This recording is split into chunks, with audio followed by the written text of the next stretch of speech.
हाँ तो कक्षा 10 वालों जल्दी जल्दी से देख लीजिए, ये रहा आपका पूरा का पूरा पेपर और इसका पहला क्वेश्चन है सही विकल्प चुनकर लिखिए। ठीक है, तो पहला इसमें प्रश्न है निम्नलिखित में से कौन सा भौतिक परिवर्तन नहीं है।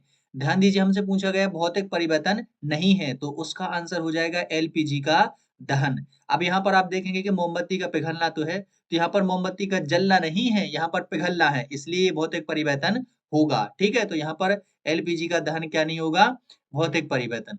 अगला है कोई विलयन लाल लिटमस पत्र को क्या कर देता है, नीला कर देता है। भाई साहब लाल को उसने क्या कर दिया, नीला। इसका पीएच मान संभवतः क्या होगा, तो वो होगा 10, क्योंकि लाल को नीला कौन कर देते हैं, तो ये कर देते हैं हमारे क्षारक, तो इसलिए इसका पीएच मान क्या हो जाएगा, 10। ओके, अगला है मानव शरीर में मास्टर ग्रंथि को किस नाम से जाना जाता है, तो उसको जाना जाता है पीयूष ग्रंथि से। ठीक है, पिट्यूटरी ग्रंथि के नाम से जाना जाता है। ओके, अगला प्रश्न है यहाँ पर समतल दर्पण द्वारा बना प्रतिबिंब सदैव होता है, तो समतल दर्पण द्वारा प्रतिबिंब सदैव कैसा होता है, आभासी और सीधा। कैसा होता है सदैव, आभासी और सीधा, यानी कि ये बनता है वर्चुअल एंड इरेक्ट। ओके, अगला क्वेश्चन देखिए, विद्युत धारा का एसआई मात्रा क्या है, तो ये है भैया एम्पियर। विद्युत धारा का एसआई मात्रा क्या है, एम्पियर। ओके, अगला है ओजोन परत के अवक्षय के लिए मुख्य रूप से कौन सा रसायन जिम्मेदार है, तो आपको तो पता ही है कि इसमें है भैया सीएफसी, क्लोरोफ्लोरोकार्बन, जो कि हमारे के रेफ्रिजरेटरों से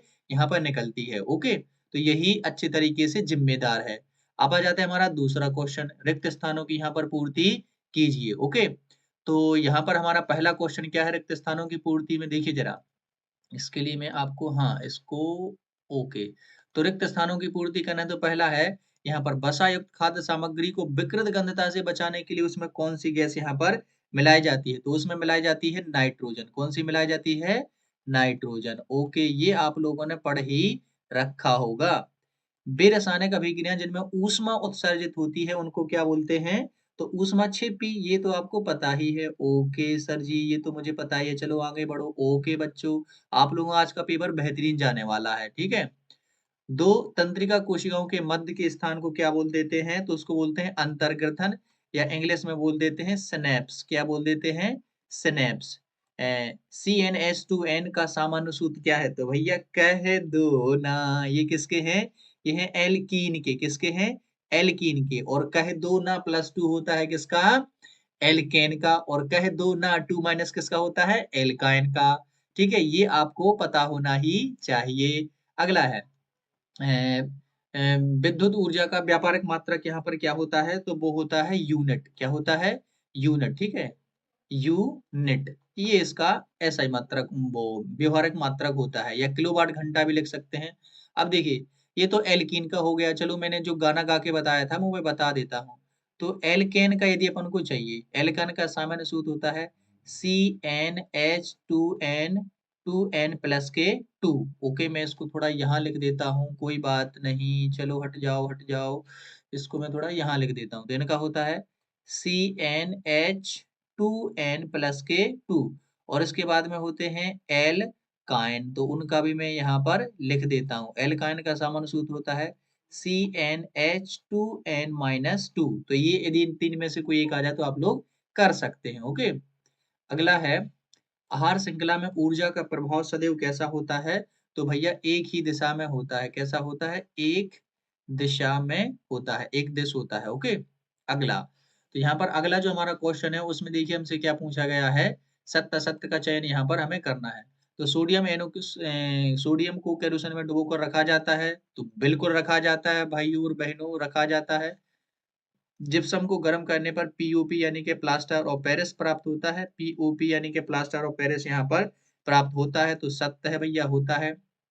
अगला क्वेश्चन देख लीजिए, वो है मानव में शुक्राणु का निर्माण वृषण यानी कि टेस्टिस में होता है, तो ये बात भी बिल्कुल सत्य है, बिल्कुल होता है टेस्टिस में। और अंडाणु का निर्माण कहाँ पर होता है, ये आप लोग कमेंट में बताइए। ठीक है, आंख के रंगीन भाग को रेटिना कहते हैं, तो ये बिल्कुल भाई साहब क्या है, असत्य हो जाएगा। ये आंख के रंगीन भाग को रेटिना नहीं कहते हैं, उसको बोलते हैं आइरिस। क्या बोलते हैं, आइरिस। रेटिना नहीं बोलते हैं, रंगीन भाग को क्या बोलते हैं, आइरिस। ओके, अगला, डायनेमो या जनित्र यांत्रिक ऊर्जा को विद्युत ऊर्जा में बदल देता है, तो ये बिल्कुल भाई साहब क्या है, सत्य है। ओके, ओजोन परत पराबैंगनी विकिरणों से सुरक्षा प्रदान करती है, तो ये बात भी बिल्कुल सत्य है। चलो आगे बढ़ते हैं और आ जाते हैं यहाँ पर हमारी सही जोड़ियां। तो आइए जल्दी से जोड़ियों को हम लोग बेहतरीन तरीके से यहाँ पर देख लेते हैं। तो पहली हमारी यहाँ पर जोड़ी क्या है भैया, कॉलम ए और बी, कहाँ गई जोड़ी, हाँ पीतल।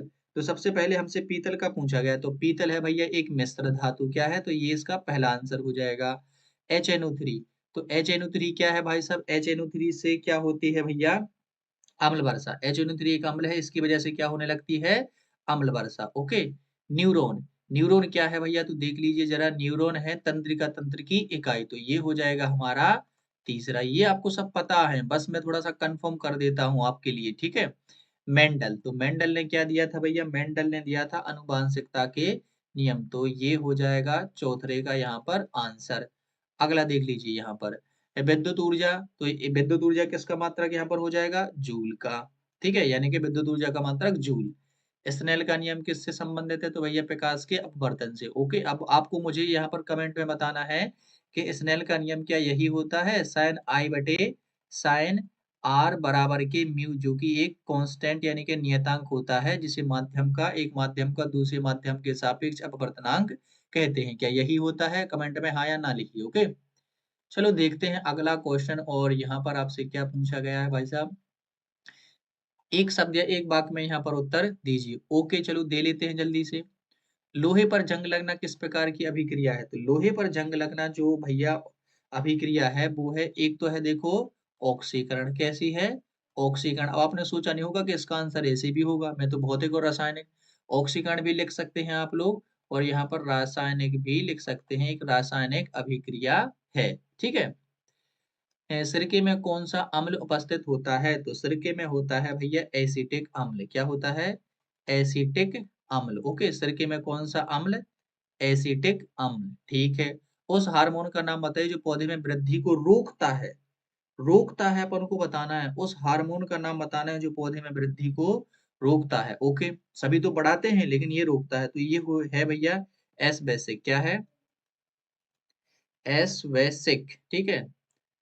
ये क्या है, एस बेसिक, एसी सिक, ठीक है, एस बी सिक। ओके, इसका नाम आप लोग याद रखेंगे, एस बी सिक, ये आधा बावकड़ी का एस बी सिक। लेंस की क्षमता का एसआई मात्रक क्या होता है, तो ये आपको पता है कि डायोप्टर होता है, क्या होता है, डायोप्टर। ओके, प्रतिरोध का एसआई मात्रक तो आपको पता है कि ओम होता है, क्या होता है, ओम, इसका संकेत ये है, ओम। ऐसे दो जैव निम्नीकरणीय पदार्थों के नाम यहाँ पर लिखिए। जैव अजैव निम्नीकरणीय, अजैव निम्नीकरणीय का मतलब जिनका अपन लोग रिसाइकल नहीं कर सकते हैं। ओके, यानी कि जो जल्दी से प्रकृति में क्या नहीं हो जाते हैं, नष्ट नहीं होते हैं। तो एक तो भैया अपना प्लास्टिक है, और क्या हो जाएगा फिर, पॉलीथीन हो जाएगा। ओके, प्लास्टिक और पॉलीथीन, ठीक है। कांच भी आप लोग लिख सकते हैं। अब यहाँ पर ये हमारे सारे के सारे जितने विकल्प थे वो हमारे यहाँ पर फिनिश हो गए हैं। अब आ जाते हैं हमारे यहाँ पर क्वेश्चन आंसर। तो देखिए, संतुलित रासायनिक समीकरण क्या है, रासायनिक समीकरण को संतुलित करना क्यों आवश्यक है, तो इसका आंसर तो आप लोगों को पता है कि जिस अभिक्रिया में जो LHS में और RHS में जब जो परमाणु की संख्या होती है वो बराबर होती है, तो उसको संतुलित रासायनिक समीकरण कहते हैं, और इसको क्या बोलते हैं, द्रव्यमान संरक्षण के नियम को पालन करने के लिए इसका संतुलन करना आवश्यक है। ओके, अब इसके अथवा में वियोजन अभिक्रिया, तो यहाँ पर मैं जल्दी से आपको क्वेश्चन बता देता हूँ, आप अपने फेयर में से इन सभी के आंसर सीख लीजिए, ठीक है। और ऊष्माक्षेपी और ऊष्माशोषी अभिक्रिया से आप क्या समझते हैं, उदाहरण देकर समझाना है। ओके, लोहे की कील को कॉपर सल्फेट के विलयन में डुबाया जाता है, उसका रंग क्यों यहाँ पर बदल जाता है। अगला है, सोडियम को केरोसिन में डुबोकर क्यों रखते हैं, क्योंकि वो अत्यधिक ज्वलनशील होता है, विस्फोट करता है, तुरंत आग पकड़ लेता है। जंग से बचाने के लिए दो आवश्यक शर्तें क्या है, तो उनको पेंट कर दो, बानस पोत दो, तेल लगा दो, गैल्वेनीकरण कर दो। ओके, पीएच मान क्या है, तो पीएच मान ऐसा है जो अम्ल या क्षारक की उपस्थिति को बताता है कि कितना अम्ल है कितना क्षारक है। उदासीन विलयन का पीएच मान कितना होता है, तो 7 होता है। ओके बच्चा पार्टी, भ्रंजक चूर्ण के यहाँ पर कोई दो उपयोग लिखना है, तो ये तो आपको आते ही। आयोडीन युक्त नमक की सलाह क्यों दी जाती है, ताकि हमें गर्दन में घेंघा रोग ना हो जाए, ठीक है, हमारी गर्दन ना फूल जाए। शर्करा का स्तर किस हार्मोन द्वारा नियंत्रित किया जाता है, इसकी कमी से हमें शुगर यानी कि मधुमेह रोग हो जाता है, और इसका जो थायरोक्सिन हार्मोन के द्वारा इसका नियंत्रण है, कंट्रोल है, वो किया जाता है। ओके। अगला है स्वपोषी पोषण और विषमपोषी पोषण में अंतर लिखिए। तो पेड़ पौधे और हम लोगों में जो पोषण का है उसमें अंतर आप लोगों को पता ही है। हमारे वसा में हमारे शरीर में वसा का पाचन कहाँ और कैसे होता है? तो ये क्षुद्रांत यानी छोटी आंत में होता है और कैसे होता है इसकी डिटेलिंग आप लोग अपने फेयर में पढ़ लीजिए। प्रकाश संश्लेषण के लिए आवश्यक कच्ची सामग्री है तो आपको पता ही है, सूर्य से सूर्य का प्रकाश और हवा से ले लेते हैं वो CO2 और जड़ों से ले लेते मिट्टी से ले लेते हैं खनिज लवण और जल और पत्तियों से क्लोरोफिल और अपना भोजन बना लेते हैं। जाइलम और फ्लोएम में अंतर लिखिए। तो जाइलम जड़ों से पानी को पत्तियों तक ले जाता है, फ्लोएम पत्तियों में बने हुए भोजन को पेड़ के अन्य भागों तक ले जाता है। इसके और भी अंतर आप लोग लिख सकते हैं। प्रतिवर्ती क्रिया और प्रतिवर्ती चाप को परिभाषित कीजिए, ठीक है? या फिर इसका सुई की गति और प्रकाश की प्रवाह की गति में अंतर लिख दीजिए। तो आप लोग ये कर सकते हो, ठीक है? फेयर में देख लीजिए। द्विखंडन और बहुखंडन में अंतर लिखिए या फिर प्लेन एरिया में प्रध्वनि कैसे होता है? ये सबके आंसर आप लोग जल्दी से फेयर में से सीख लीजिए। आनुवांशिकता को यहाँ पर परिभाषित कीजिए। डीएनए की प्रतिकृति बनाना क्यों क्यों महत्वपूर्ण है? तो ये भाई साहब बहुत ही इंपॉर्टेंट क्वेश्चन है। किसी गोलीय दर्पण की फोकस दूरी और वक्रता त्रिज्या के बीच संबंध ज्ञात कीजिए। तो वक्रता त्रिज्या r बराबर होती है क्या 2f। वक्रता त्रिज्या फोकस दूरी की दुगनी होती है। अपवर्तन के नियम लिखिए। तो दो नियम होते हैं, पहला और कौन सा? दूसरा। पहला क्या होता है? आपतितकरण, अपवर्तितकरण तथा अभिलंब तीनों एक ही तल में स्थित होते हैं। और तीसरा दूसरा तो आपको पता ही है स्नेल का नियम साइन आई बटे साइन आर बराबर होता है म्यू। ये इसके दो नियम है। ओम का नियम क्या है? तो ये ओम का नियम क्या कहता है कि किसी परिपथ में यदि चालक की भौतिक अवस्था ना बदले तो जो विभवांतर होता है वो परि जो बहने वाली धारा की क्या होता है समानुपाती।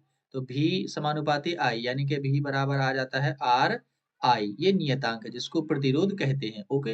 विभवांतर की परिभाषा इसका ऐसा मात्रा क्या लिख देंगे आप लोग? वाट। ओके। यहाँ पर विभवांतर का ऐसा मात्रा क्या हो जाएगा? ओ सॉरी, विभवांतर का ऐसा मात्रा क्या हो जाएगा? वोल्ट। क्या हो जाएगा? वोल्ट। परिभाषा आप लोग चेक कर सकते हैं। आम्ल और क्षारक में तीन अंतर आपको पता ही है। नींबू या इमली से रस से क्यों साफ किया जा सकता है? क्योंकि भाई साहब हमारे जो तांबे के बर्तन होते हैं उन पे क्षारक की परत चढ़ जाती है। नींबू या इमली में होता है अम्ल, तो क्षारक को नष्ट कर देते हैं ये नींबू यानी कि अम्ल, तो इसलिए वो बर्तन साफ हो जाते हैं। और संचय तंत्र का चित्र आप लोग ये इसको बना लीजिए, ठीक है? जल्दी से सीख लीजिए। और समन्वय कैसे होता है ये भी आप लोग सीख लीजिए। विद्युत परिपथ का आरेख बनाना है और तीन घटकों के प्रतीक और नाम लिखना है। जैसे आप लोग क्या कर सकते हैं? उपयोग होने वाले जैसे कि आप लोग बना सकते हैं ये एक बल्ब हो गया, ओके। फिर आप लोग बना सकते हैं ये एक हमारा सेल हो गया।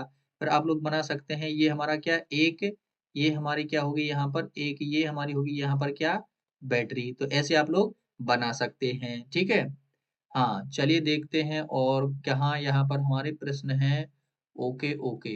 ये एक आंकिक प्रश्न है तो इसका आंसर भी आप लोग जल्दी से यहाँ पर देख सकते हैं। शक्ति यहाँ पर हमें ज्ञात करनी है। मेंडल के प्रभावता नियम को भी आप लोग अच्छे तरीके से समझ सकते हैं तो फेयर में जरा इसे देख लीजिए। लिंग निर्धारण की प्रक्रिया का आरेख द्वारा समझाइए। ओके, यही होता है ना? ये भैया हमारे क्या होता है नर जी, ये मादा जी और ये हमारे क्या होते हैं नर। और जब इनका एक्स और इनका एक्स होता है तो क्या बन जाता है हमारे पास में मादा यानी कि लड़की। तो ये क्या है भैया मादा, ये आरेख में बता रहा हूँ, ठीक है? ये हमारा क्या है नर। और जब इधर का ये वाई मिलता है और इधर का ये एक्स तो क्या बन जाते हैं यहाँ पर ये हमारी नर। ओके, तो ये इसका कुछ आरेख है। आप लोग बेहतरीन तरीके से इसको बना सकते हैं, ओके। और तारे क्यों टिमटिमाते हैं इसका आप लोगों को कारण पता ही है, ठीक है। और ये जो इसका प्रकृति साइज और वर्णन कीजिए ये आप लोगों को 2F पर रखा हो तो ये मैं करवा चुका हूँ। आप लोग जल्दी से जो ट्यूटोरियल है उसको देख सकते हैं। और लास्ट वाला क्वेश्चन है विद्युत जनित सिद्धांत लिखिए इसका कार्यविधि संक्षेप में समझाइए। तो ये हमारे विद्युत धारा चुंबकीय प्रभाव वाले का है, ठीक है। विद्युत परिपथों में अतिभारण और लघुपथन से बचने की क्या सावधानियां रखनी चाहिए तो आपको पता ही है। तो यहाँ पर मैंने देखो सभी के आंसर क्यों नहीं बताए हैं क्योंकि आप लोगों ने पढ़ तो रखे होंगे, बस मैंने कंफर्म कर दिया आप लोगों को। तो जल्दी से फेयर में यहाँ पर देख लीजिए और पेपर में जाकर के पेपर को फोड़ दीजिए। चलिए मिलते हैं नेक्स्ट वीडियो में, तब तक के लिए पेपर को कीजिए मस्त तरीके से।